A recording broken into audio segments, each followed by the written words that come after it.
Hello, everybody, and welcome to another episode of United Talks Podcast.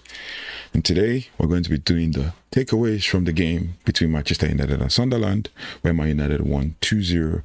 And I've done this in the match review, and we talked about everything that, happened in the game and all the stats and everything surrounding the game. I mean, we could go on and on talking about that game, but that game actually one thing I learned is that game gave us hope.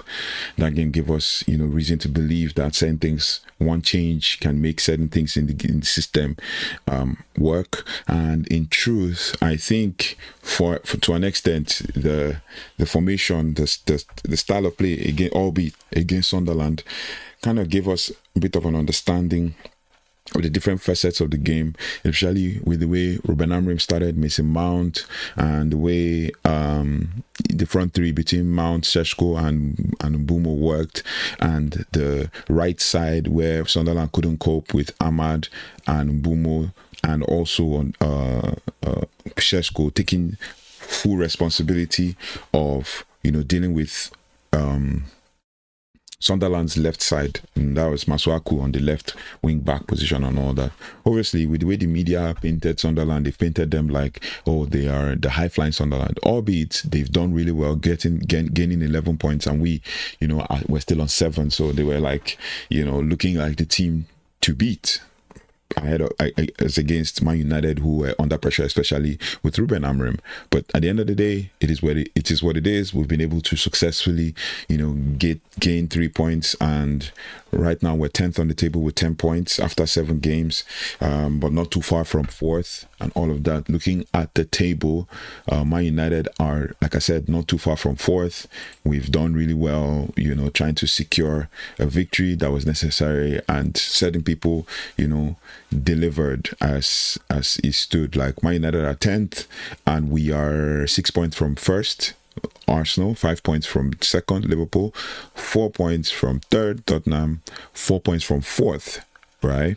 And then we're also 3 points from Man City, 5th, who have 13 points, and then Crystal Palace, who just lost today for the first time in about 20 games, where we are 2 points from Crystal Palace, 1 point from Chelsea, Everton, Sunderland, right?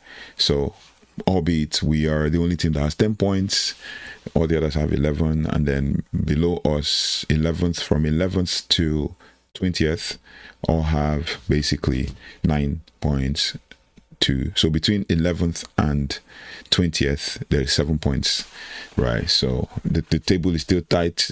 Teams haven't started to break away and stuff. So yeah, the only distance is Arsenal to Man United, just 6 points, and that's 2 games, and anything can happen, but it is what it is. So we're going to just do the major takeaways, and then we're also going to, as always is with the culture of this channel, we're doing the takeaways, we're going to give bonus takeaways, bonus points, and we're also going to talk about we're going to spin the negatives into positives. So yeah, because obviously with each game there's been negatives that we can actually spin into positives. So the main takeaways from the Manchester United 2-0 win against Sunderland is, number one, Mason Mount. He was the spark that Man United needed. Basically Mason Mount needed to ignite something, and yeah, it raised eyebrows having Mason Mount in the starting lineup. I didn't put him in the starting lineup. I put Mainu in the midfield, and then Bruno ahead. But at the end of the day, Mason Mount started, and Rúben Amorim put his full faith in Mason Mount that he was going to change something in the game, and he was very impactful if you look at it from the grand scheme of things. The goal in the 8th minute wasn't just a relief, it was a statement. An 18 pass move finished by Mason Mount's sharp volley. That's basically that's Amorim's football at its best. Patient, technical, intelligent, and he also showed rhythm, confidence, and belief in the system that many fans had begun to doubt. Mason Mount coming in for Cunha gave the team fluidity and aggression between the lines, and this was the best performance in a United shirt under Amorim, and it's a real and back moment. Mason Mount gave an interview, very humble interview, with regards to him scoring his first goal at Old Trafford and all of that, and the impact he's made, especially in the Premier League, and him being part of the team, albeit he's been struggling with a lot of injuries, and it's not for us, it's not a new thing that Mason Mount has struggled with injuries. He has not really played at Man United. This is the second season, and yet he hasn't really done much at United. But yeah, it's great to see that he's doing really well. He was able to score. It's the second or third season? Third season, I believe. Yeah, so he's been able to score, at Man United and everything in the Premier League. And long may it continue. At least the goals are going to be distributed across the team if everybody is fit and firing, right? If everybody's fit and firing, then long may it continue. If you look at, Mason Mount's stats in the game, I give him a rating of 8.0 for his performance, and he just had that one shot, and it was, that one shot actually led to the goal. And he's played 274 minutes this season this is at Man United, albeit he's had that injury and all of that. And he's played 54 games for Manchester United, scoring 5 goals. So he's really struggled. Came to Man United 2023 and has had an injury-plagued season. Played 20 games in his first season with 1 goal, 1 assist. He played 27 games in the second season, and he's had 3 goals and 0 assists. He hasn't really done well, but in this third season, at least in his first couple of games, he's played 7 games, 1 goal, 1 assist this season. At least he's bettered his goals assist ratio that he had in 23-24 season when he was mostly injured. But yeah, he really kicked on from 24-25, and then now 25-26. Hopefully he remains injury free, and then we can actually have the Mason Mount that we signed. And we've all been waiting for almost 3 years for Mason Mount to turn up at United, and obviously being plagued by injuries, right? He was top performer in that game. The next one, which is one that everybody loves to hear, is basically Benjamin Sesko finding his groove. Basically 2 goals in 2 games from Benjamin Sesko after breaking his duck against Brentford. Sesko is starting to look like, the striker that Amorim envisioned. Mobile, direct, ruthless, being able to bring people into the game, being able to draw all the other flying guys into the game. Mr. Mount, Bumo, even Ahmad and all, the way he switches play, the way he wins the ball and gets, the first ball. Sometimes if he loses the first ball, the other players around him get the second ball and all of that. So, his finish might have looked simple, but that moment was elite, because obviously to be there in the right place at the right times, giving us Cavani, giving us Zlatan vibes, that kind of thing, but still only young, 22. Looking at his stats, he had the fewest touches in the game. He finished with a rating of 8.0. It was my man of the match. Had the fewest touches of the game, 40 touches at least. He had 40 touches in the game, and all of that. And basically his stats showed that he impacted the game as a striker should. It's expected, but there's a lot to improve on, right? There's lots to improve on. So with that, we go on to the next one. So basically, for him to have been able to be in the right place at the right time, to be able to anticipate Dalot's throw, reading the deflection, and also buying it with confidence. I mean, this is exactly what United have been missing. A finisher who turns half chances into goals. Doesn't mean that if we create chances for all the other finishers, they will not score, including Rasmus Højlund as well, right? If we create chances for them, they will score. Rasmus Højlund now is still scoring at Napoli, but then that's not something we're going to go into at the moment, but it is what it is. I think we'll talk about something like this in one of our lives. So yeah. Then another one is number 3, which is Amorim's tactical faith pays off. Once again, Amorim stuck with his 3-4-3 system. I'm going to say something about this, because I've seen some people online, they try to read the formation to try to say, Amorim said he would change, but he tweaked some things in the system. But it was still the same system, 3-4-3, with the goalkeeper playing sweeper. And if we are going to, we'll get to the goalkeeper. With the goalkeeper playing sweeper, with back 3 of Shaw, De Ligt and Euro, and with Dalot and Ahmad playing as wide players, and Ahmad sometimes tucking in, but it still was a 3-4-3, right? With Bruno and Casemiro. And the truth is, we cannot understate the importance of Casemiro in that team, because Casemiro really helped the team. with some ball recoveries, albeit getting a red card and all that, but his presence actually changed things in the team and all that. Then Ahmad and Bumo working together with Casemiro in that triangle and kind of like, taking things to the next level was really, really impressive to watch. So basically, it was good to see, Euro, De Ligt, Shaw, and play steady and also keep a clean sheet. And this is looking, barring when Lisandro Martinez gets full fitness, this is looking like Amorim's first choice back three or back four, as the case may be, including the goalkeeper Senne Lammens. Euro, De Ligt, Shaw, solid. Euro 19, Shaw 30, De Ligt 25. So a mix of young, the experienced, and the mildly or relatively experienced, depending on what angle you want to see it, obviously. But yeah, it is what it is. So we move on to the next one, because obviously the belief in the system, if we're talking about the belief in the system, this time, I mean, the shape worked. United looked structured, aggressive in their press, and compact in defense, which led to Sunderland changing their formation from a 4-2-3-1 to a 5-3-2. So they kind of switched to our system to match us man for man as well. And if you look at the way they played, once they switched to a back three, Mukiele and Alderete pressed on Mbumo and Mason Mount, while the Ballard pressed on Benjamin Sesko, which gave them ability to be able to mark man-on-man, one-on-one, and man-to-man, basically, in the game. And then Ganshaka and Sadiki were always on Bruno and Casemiro, especially with the way Bruno and Casemiro pushed forward. Sadiki was always pressing on Bruno, and it seemed like they just switched to their plan B, while Man United kept playing their plan A, basically. Then Casemiro got a yellow card after fouling. I think he fouled someone, because Ganshaka fouled Bruno or Mount at some point, and then Sadiki fouled Bruno and got a yellow card. Then Casemiro fouled Sadiki as well. So with that, they sacrificed Adingra, put Enzo Lefe on the left, Traore on the right, and then Isidore as striker. So 5-2-3 or 5-3-2, depending on where you see the game or how you see the game. That way, they pushed Masuaku as a wing back and then Hume as a right wing back and all that. But then we were still pressuring them and beating their press and stuff. But the second half was a more controlled one, as the case may be. So number 4.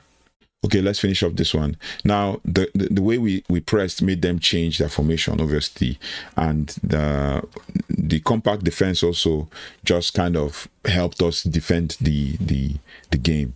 Then the 5 changes brought energy, and it showed. Amorim trusted his plan, and the players executed it, and that's what leadership looks like: calm in chaos and stuff like that. But it is what it is. We have to keep, we have to be happy with what we've got in the team. Then number 4 is Bruno Fernandes, the orchestrator.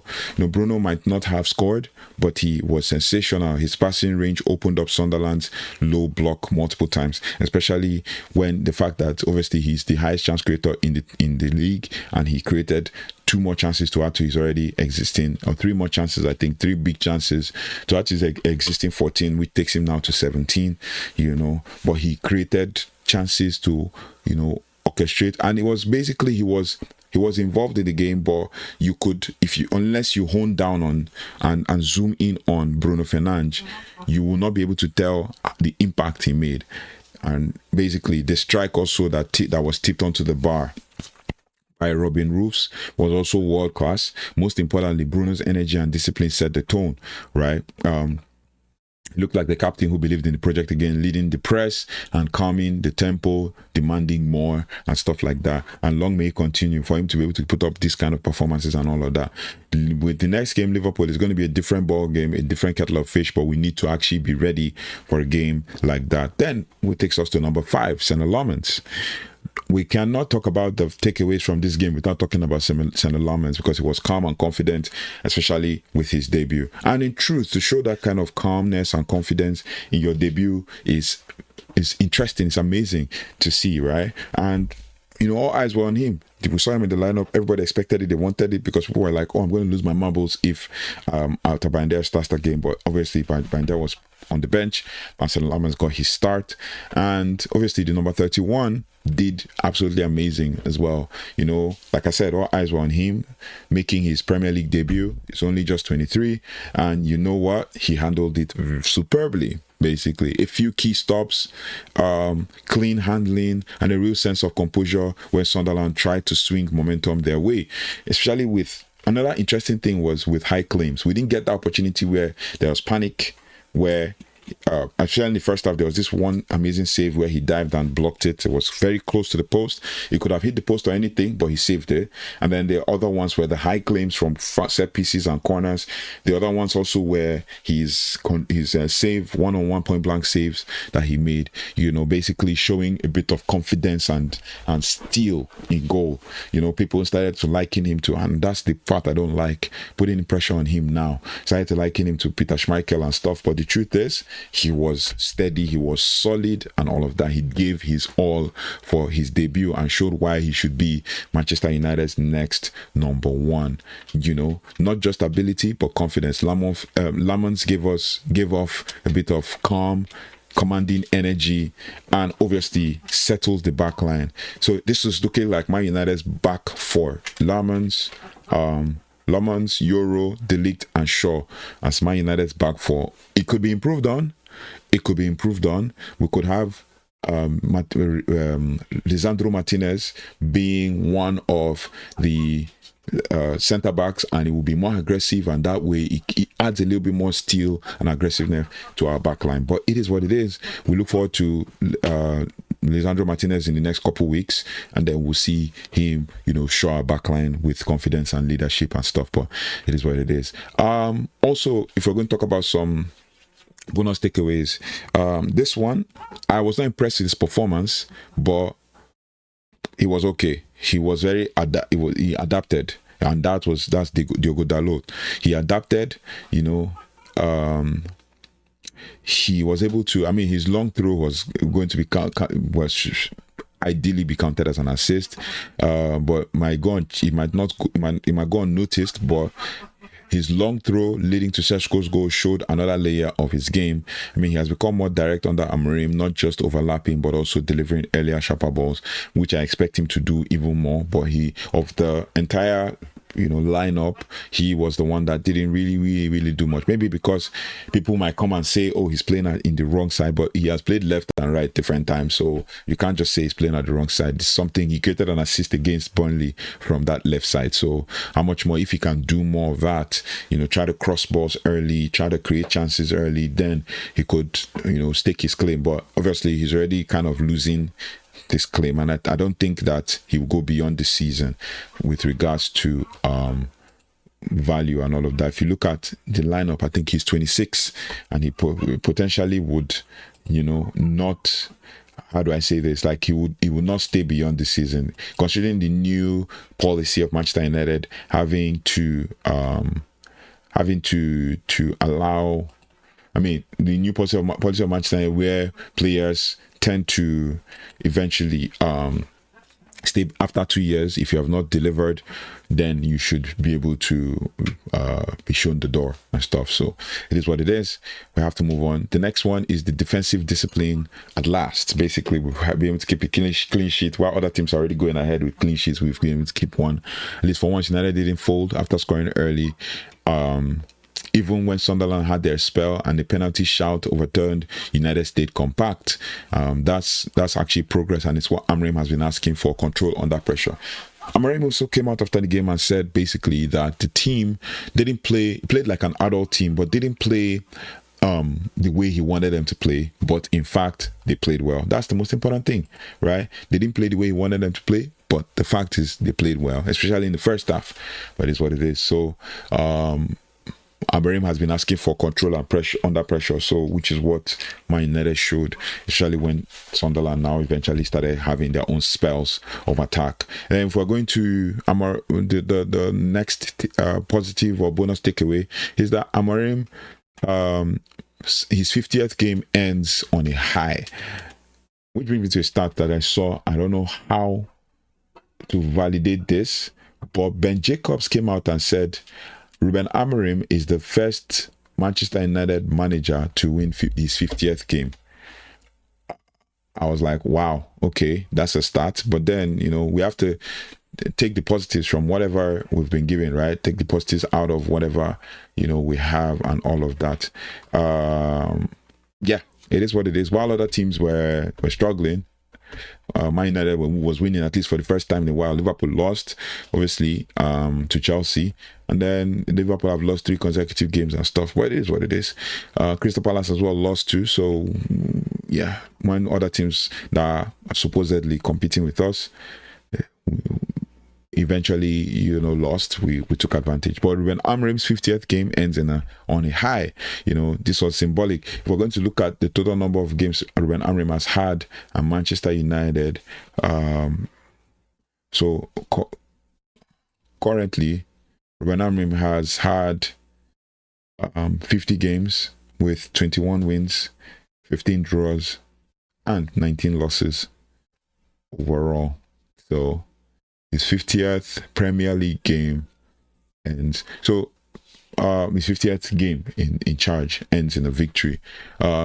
This was a very symbolic one. 50 games in charge, under pressure, under scrutiny, and he delivers a comfortable win. And it's not a title-defining moment, but it's a stabilizing one. Every rebuild needs a game like this, one that cools the noise and gives belief back to the dressing room. And like I always say, long may it continue. Hopefully he's able to get more wins and then eventually calm the nerves of everyone who is worried. At least he now has 10 Premier League wins in 10 Premier Leagues in total, and all his Premier League appearances. I think 34 Premier League games. He's had 10 Premier League wins. So long may it continue. Like I always say, long may it continue. Then we move on to other things. Now, turning the positives, before we get there, turning the positives into negatives. Turn the negatives into positives rather. First and foremost, our away form is still a worry. But this is a perfect field for improvement. United still struggle on the road, and Liverpool away after a break is no joke. But that's the ultimate test of Amorim's rebuild. In that Liverpool game is going to be a very interesting one to analyze, especially considering the fact that both managers are under pressure, and Slot has lost 3 consecutive games, and Rúben Amorim is trying to secure his job. So if Arne Slot loses a 4th one, then it's a problem for Liverpool, right? But we will observe and we'll follow through. We'll follow that game, and we'll give you, our feedback and our analysis based on the game. So that's the ultimate test of Amorim's rebuild. Win there and everything changes, and it's the perfect prove me wrong opportunity for the players. So this should be the game that determines, this is no joke, we're not taking it for granted, and we have to ensure that we win. The next one is that Amorim's win record under the microscope. Obviously, we're spinning, like I said, the negatives into positives. The patience actually pays off for Amorim. Only 2 previous managers have had fewer wins after 50 games. But context matters. Amorim inherited a fractured squad, implemented a new tactical identity, and is finally seeing patterns develop. The Brentford and Sunderland game show that the process is working. Brentford, yes, albeit we lost, but the process was there. The most important thing is that, is it working? It takes time. It will take time, especially to implement, especially considering the fact that we have a whole new front three. People seem to forget that they haven't really played consecutive games together. At one point when they wanted to play consecutive games together, one got injured, right? And the other was still finding his feet, trying to get into the team and understand the Premier League. And one thing I like about what Sesko responded to when he was asked, in a very humble way, he said that that they asked him a question at Man United. A reporter asked him a question: are we starting to see the best of you, or should we expect more? And Benjamin said, Benjamin Sesko says, "Oh no, I've not started yet. We're getting there. We haven't still gotten used to it. So let's be." This is me paraphrasing. Let's be expecting more from me and all that. And that is someone who's saying, I'm willing to do more. I'm willing to put in the effort to get what I need to get. And then the next one, which is a negative to a positive, is the finishing could still be sharper. but the chances are flowing as always. It's not that there were no chances before, but the chances are flowing. United created more high quality chances in this game than in most of the early season fixtures. The bar hit by Bruno, the saved efforts from Ahmad and Mbumo. It's all evidence that the team's attacking chemistry is returning. But once that clicks fully, then United will start scoring three or four goals regularly. And this is what I expect. If we can finish off teams when we get the opportunity, even if it's in the first half, you score 3, and second half, you come and keep it cool and calm. Bro, like, we're going to really be having, climbing up the table without anyone, seeing us sneaking in to, the top 4 and all that, or top 6 or whatever the case may be. But obviously, like I said, the difference between the top 10 is, especially between 10th and 4th, is 3 points. Right, so, or 4 points as the case may be, or 2 points. Just looking at the table, if we look at the table again quickly, the difference between 10th and 4th is 4 points. The difference between 10th and 1st is 6 points. Team Man United and Man City is 3 points. So we rack up the wins and get up the table. Crystal Palace are on 12th and they are 6th, and Man United are on 10 and 10th. So it is what it is. We're climbing up the table and we'll get there.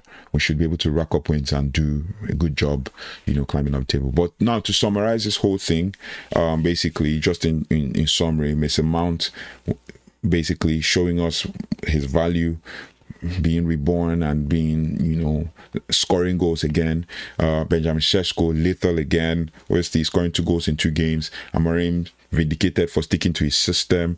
And we're going to do a live stream. I saw an article that slipped under the radar, and I'm going to analyze that article. And we'll talk about some of these pragmatism and poetry in managers and all of that. But we'll see that and we'll discuss it.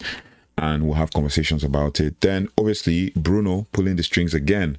Bruno is doing great things for Manchester United, and we can't understate that. And then Lammens, composed debut for him, basically being just a strong man, and the iron dome or iron gate that we have for Manchester United. This win doesn't fix everything. It doesn't, but it restores direction and belief, basically. United finally look like a side that trusts in the structure and in each other. Amorim's 50th game may not be glamorous, but it was exactly what he needed: control, composure, and confidence. And like Amorim always say, this game is in the past, move on to the next one. And the next one is to prepare for Liverpool. And we have 3 weeks or 2 weeks, as the case may be, to prepare for Liverpool game. Some of our players didn't make the squad for the international break. Some of our players didn't make their squads for the international break. So this gives us some time to work on these players. Especially for De Ligt, I'm happy that he's going to get a rest and doesn't need to go and start training again. Gets 2 days off or 1 day off, and then comes back into the fold on Sunday against Liverpool. Sunday the 25th of October. So yeah, let me know your thoughts and feelings in the comment section. Thank you so much for watching. Thanks so much for liking, sharing, and subscribing. We keep growing as a community, and we keep having interesting conversations about all things Manchester United. I'll see you on the next one. Thank you so much for watching. Take care, goodbye, and God bless.